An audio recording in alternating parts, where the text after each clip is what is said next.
యోగ వాసిష్టం కథల్లో చూడాల అటు భర్త దగ్గరికి మారువేషంలో వెళ్ళిందని నిన్న తెలుసుకున్నాం కదా, ఆత్మబోధ చేయటానికి. అక్కడి నుంచి ఇప్పుడు విందాం ఏం చెప్తున్నాడో వశిష్ఠుడు. చూడాలవి ఎలా ప్రవర్తించిందో ఇప్పుడు. ఆ చూడాలని మారువేషంలో ఉన్నటువంటి కుంభుడు అనేటువంటి బాలుడే బ్రాహ్మణ బాలుడి వేషంలో చూశాడు శిఖధ్వజుడు. మందహాసంతో శోభించుతున్నాడు ఆ యువకుడు. ఆయన చూశాడనమాట. అంటే తన భార్యనే మారు రూపంలోనే తన భార్యను చూశాడు. మూర్తి భవించిన తపస్సులాగా ఉన్నాడు ఆయన. ఆ కుర్రోడు అంత చక్కగా ఉన్నాడు. అంటే చూడగానే వామనుడు కూడా గుర్తుకొస్తాడు. బలిచక్రవర్తికి వామనుడు చూడగానే మూర్తి విభవించిన తపస్సు చేసినటువంటి ఒక బాలుడులాగానే అనిపించాడు. కరిగిన బంగారం వంటి స్వచ్ఛమైన కాంతి కలవాడు, ముత్యాల హారాలతో శోభిల్లేవాడు, తెల్లని వస్త్రాలు తెల్లని జంధ్యం ధరించినవాడు, భూమిని అంటక జానిడి ఎత్తున ఉన్నవాడు అయిన ఆ బ్రాహ్మణ కుమారుణ్ణి చూచి శిఖిధ్వజుడు లేచి నిలబడ్డాడు. సో ఇక్కడ మారు అంటే భౌతిక శరీరంతో బయటికి వెళ్లకుండా శరీరాన్ని అక్కడే ఉంచి వెళ్ళి కామరూపాన్ని ధరించి బయటికి వెళితే వాళ్ళ కాళ్ళు నేల మీద ఆనవన్నమాట.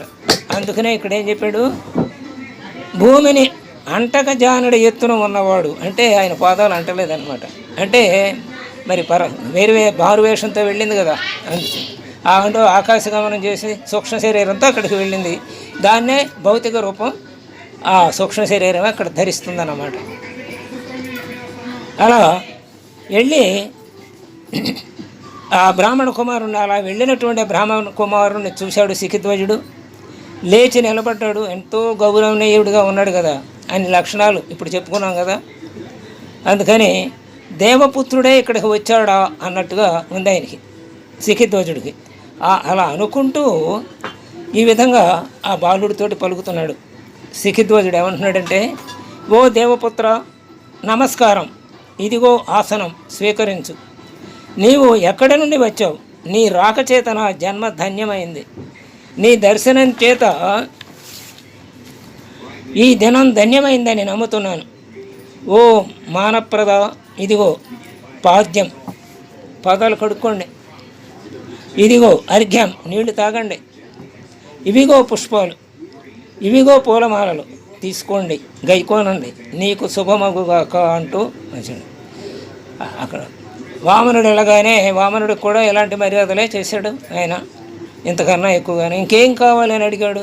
ఆయన ఏదో నాకెంత 3 అడుగులు నేల కావాలి చాలంటే, అరే అవతల ఇచ్చేవాడి స్థితిని చూసైనా నువ్వు అడగాలి కదా. ఇదేంటి, ఏ గోవులు అడుగుతావు అనుకున్నాను, లేకపోతే అమ్మాయిలను అడుగుతావు అనుకున్నాను, నాకు ఏది తక్కువ ఏది కావాలంటే అది ఇచ్చేవాడు కదా, ఈ 3 అడుగులు ఏంటంటూ కూడా ఆయన నా స్థితిని చూసి నువ్వు అడగలేదని కూడా అన్నాడు. అప్పుడు నాకెందుకు ఆ 3 అడుగులు నాకు చాలు అంటాడు వామనుడు.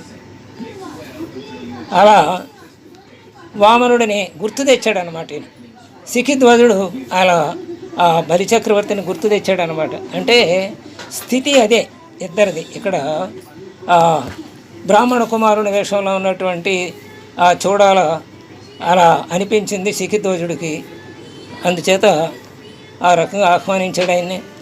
చూడాలంటోంది అంటే కుంభుడు అనమాట. కుంభుడు వేషంలో ఉంది కదా చూడాల.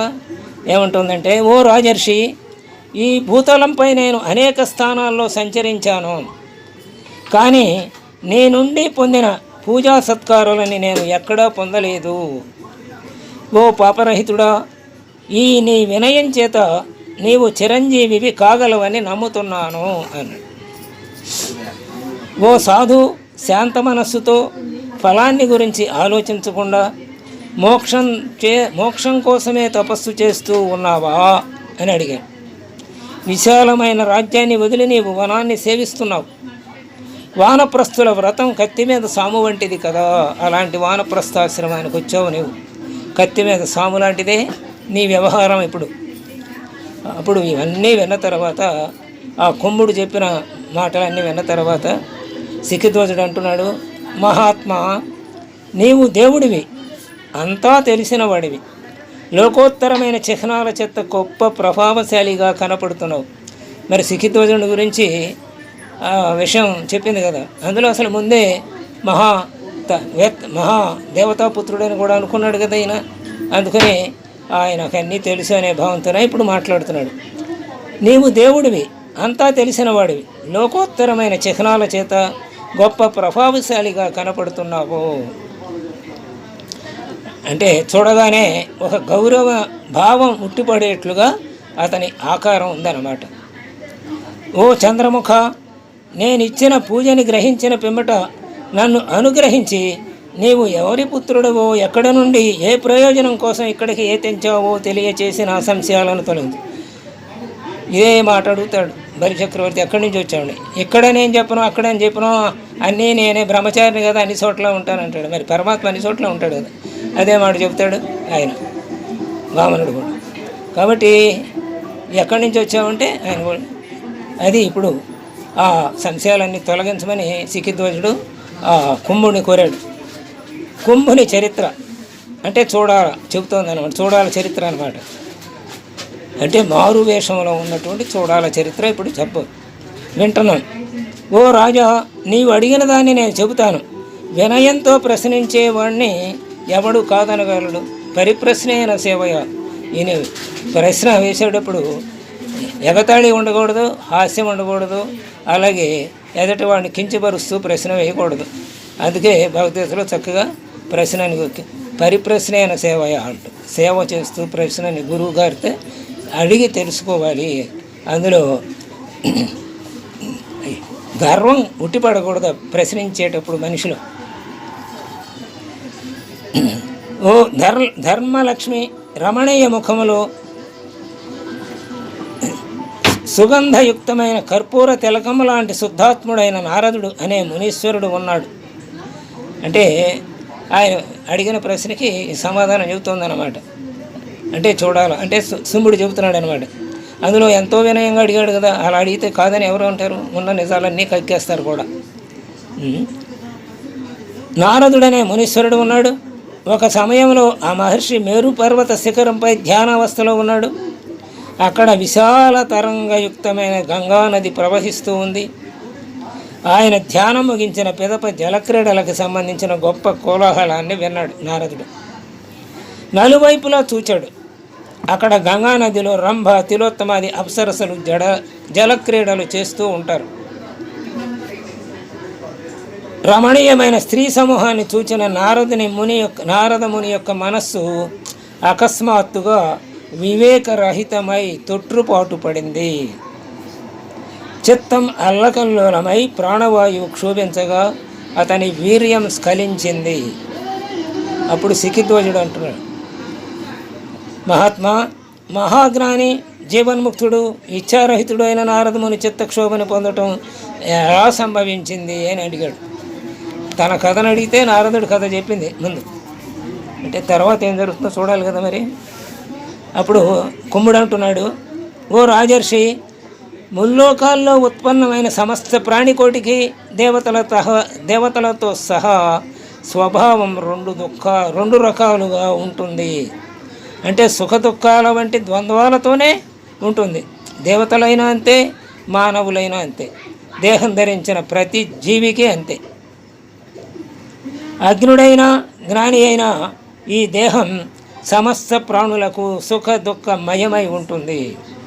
అందుకనే మన మహాపురుషుల కథల్లో కూడా వాళ్ళు కష్టాలు పడ్డట్టు అలాగే సుఖాలు పొందినట్టు చదువుకుంటాం. అయితే వాళ్ళు రెండు వాళ్ళకు వచ్చిన ద్వంద్వాతీతంగా సమస్థితిలో విద్యా వినయ సంపన్నే బ్రాహ్మణే గవిహస్తిని సునిచైవ స్వపాకేచ పండిత సమదర్శన. పండితులు ఏనుగుని, ఆవుని, అలాగే విద్యా వినయ సంపన్నుడైన బ్రాహ్మణుని, అలాగే కుక్క మాంసం తినేవాడిని అందరిలోనూ పరమాత్మను దర్శిస్తాడని చెప్పుకుంటున్నాం కదా. అలాగే వీళ్ళు ఆ స్థితిలో ఉన్న దేహం ధరించినప్పుడు ఆ సుఖ దుఃఖాలతో పాటు ఒక్కొక్కసారి మనస్సు చలిస్తూ ఉంటుంది. మహానుభావుల మనస్సు చలించినప్పుడు అది లోక కళ్యాణ కారకమైన సంఘటనలకు నిలయం అవుతుందన్నమాట అది. అందుకనే పరాశరుడికి ఆ మత్స్యగంధం చూడగానే ఆయనకి మరి మోహం పుట్టింది. అప్పుడు వ్యాసుడు, మనకి జగద్గురు అయిన వ్యాసుడు ఉద్భవించాడు కదా. అలా రకరకాల ఘట్టాలు మహామునుల విషయాల్లో జరిగిన అవన్నీ కూడా లోక కళ్యాణ కారణం అవుతాయి. అలాగే జగన్నీతిలోని భాగాలే అవన్నీ. అంటే పరమేశ్వరుని ఆజ్ఞను అనుసరించి ఆ సంఘటనలన్నీ కూడా జరుగుతూ ఉంటాయి. ఓ రాజర్షి, ముల్లోకాల్లో ఉత్పన్నమైన సమస్త ప్రాణికోటికి దేవతలతో సహా స్వభావం 2 రకాలుగా ఉంటుంది. అంటే ద్వంద్వాలతో కూడే ఉంటుంది, సుఖ దుఃఖాలతో ఉంటుంది. ఆజ్ఞుడైనా జ్ఞాని అయినా ఈ దేహం సమస్త ప్రాణులకి సుఖ దుఃఖమయమై ఉంటుంది. తృప్తికరమైన వాటితో సుఖాన్ని, ఆకలి దప్పికల వంటి వాడి చేత దుఃఖాన్ని పొందుతూ ఉంటుంది. అది దాని స్వభావమే. ఓ రామచంద్ర, తన నిర్మల స్వరూపాన్ని ఒక్క క్షణం మరచిన వర్షాకాలంలోని మేఘంలాగా ఈ దృశ్యం విజృంభించుతుంది. ఒక్క నిమిషం కాదు, ఒక్క క్షణం అలా చిత్తం ఆ శుద్ధ స్థితి నుంచి సంకల్ప స్థితికి వచ్చింది అంటే చాలు. అక్కడ సంకల్పం ఏమంటే జీవస్థితికి వచ్చేస్తుంది. అక్కడ రూపం ధరిస్తుంది. వర్షాకాలంలో మేఘం విజృంభించినట్టుగా వెంటనే విజృంభిస్తుంది ఆ కోరిక పక్కకు దారి పట్టిస్తుంది. మహానుభావులనైనా సరే నిరంతరం ఆత్మానుసంధానం చేయటం ద్వారా క్షణాల సంధి సమయంలో కూడా ఆత్మని విస్మరింపకుండా ఉండటం చేత ఈ దృశ్య పిశాచం వృద్ధి పొందకుండా ఉంటుంది. కాబట్టి క్షణాల సంధి క్షణం అంటే రెప్పపాటు కాలం. ఆ రెప్పపాటు కాలంలోనే ఒక సంకల్పం వస్తుందంటే అదే పెద్దదైపోతుంది. వర్షాకాలంలో మేఘం విజృంభించినట్టు అన్నాడు కదా, అలా విజృంభించేసి అసలు తన స్థితిని కప్పేస్తుంది, తన ఆత్మస్థితిని కప్పేస్తుంది అన్నమాట. ఆ దృశ్య పిశాచం వృద్ధి పొందుతుంది. దాన్ని విస్మరింపకపోతే ఆ వచ్చిన ఆ క్షణకాలం పాటు వచ్చినటువంటి ఆ సంకల్పం లేకపోతే ఇంకో భావం దాన్ని వదిలించకుండా ఉంటే అది వర్షాకాలం మేఘంలో విజృంభించేస్తుంది, దృశ్య పిశాచం వృద్ధి పొందుతుంది. ఒకవేళ దాన్ని నిర్మూలిస్తే ఆ దృశ్య పిశాచం ఉండదు అన్నమాట. దేహాదుల్లో ఆత్మభావాన్ని ఉంచటం చేత అజ్ఞానికి సుఖదుఖాలు తెల్లని బట్టపై కుంకుమ రంగులాగా గట్టిగా అతుక్కుంటాయి. అది మరి ఇక జ్ఞానికైతే స్ఫటికమణి రంగులేమి అంటనట్లు సుఖదుఖాలు అంటవు. అది అజ్ఞానికి జ్ఞానికి సుఖదుఖాల అనుభవంలో తేడా చెబుతున్నాడు. తెల్లబట్ట మీద రంగు పడితే అది కుంకుమ పడితే అది వదలదు తొందరగా, అదే స్ఫటికం మీద పడితే వదులుతుంది ఊరికి. కాబట్టి అంటే రెండిటి మీద కుంకుమ పడింది, ఒకటేమో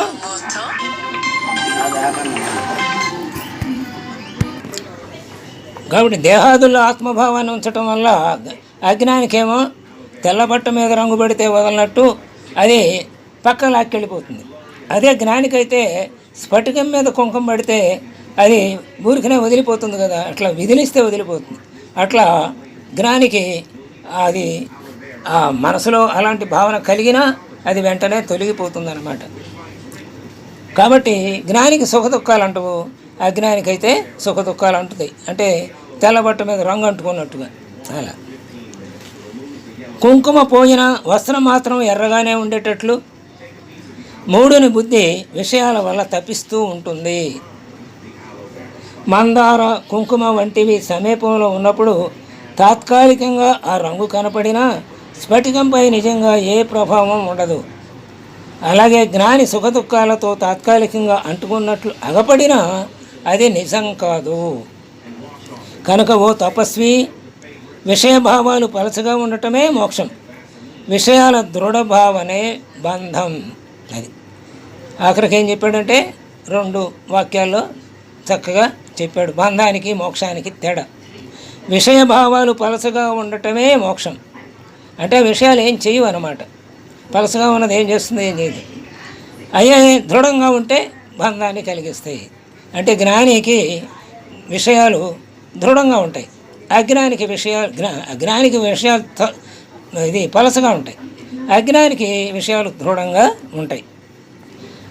ఇలా చెప్పింది ఆమె. ఆ తర్వాత సికిధ్వజుడు అంటున్నాడు ఇప్పుడు, ప్రభు దూరంలో కానీ దగ్గరలో కానీ ఉండే రాజ్యాలు, పుత్రులు మొదలైన విషయాల లాభ నష్టాల్లో జీవుని సుఖదుఖాలు ఎలా కలుగుతాయి, జీవునికి సుఖదుఖాలు ఎలా కలుగుతున్నాయి.